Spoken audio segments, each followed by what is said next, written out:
guy you're looking at remembers everything, and we mean everything. His brain is like a Google search of memories, or you could say he has a memory palace from Sherlock Holmes. You can give him any date in the past 50 years and he'll tell you exactly what happened, where he was, how he felt, and even what the weather was like. The first time I voted was 1972. It was November 7th. And I voted for George McGovern. It was held on November 7th, 1972. Who is this guy? And is this scientifically proven?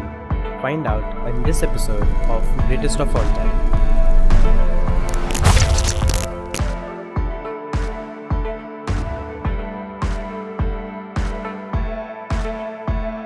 In Los Angeles, USA, you can meet Bob, the man who never forgets. I'm Bob Petrella, and I have one of the best memories in the world.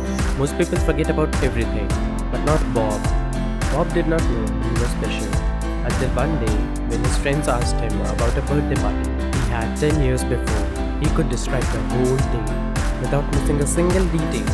I can remember almost all of my birthdays since I was 5 and almost every New Year since I was 11. When I was younger, I thought everybody could do this. So people kept asking him about more dates, more parties, and sports games.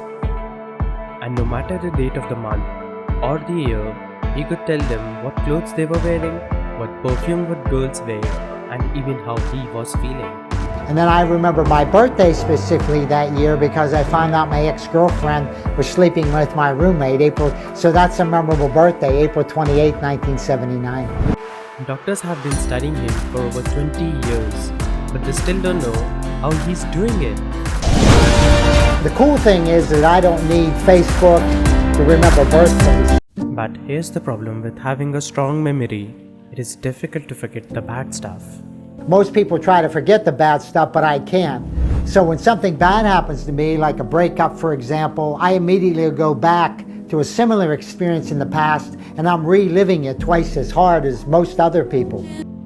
That's why when his brother passed away, soon after his parents, Bob had to battle with strong depression.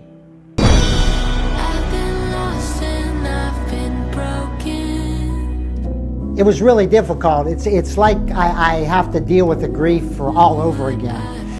So he had to find a way to control his powers.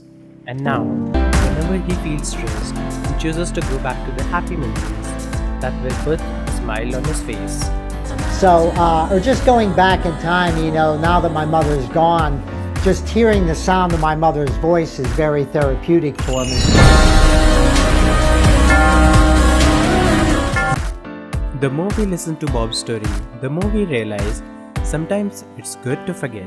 It's nice to have a good memory, but it's just as nice to have a bad one. Because in life, there are some things you just want to forget. Did you like the video? We certainly hope so. If you did, don't forget to like, share and subscribe. And as always, thanks for watching and we'll see you next week.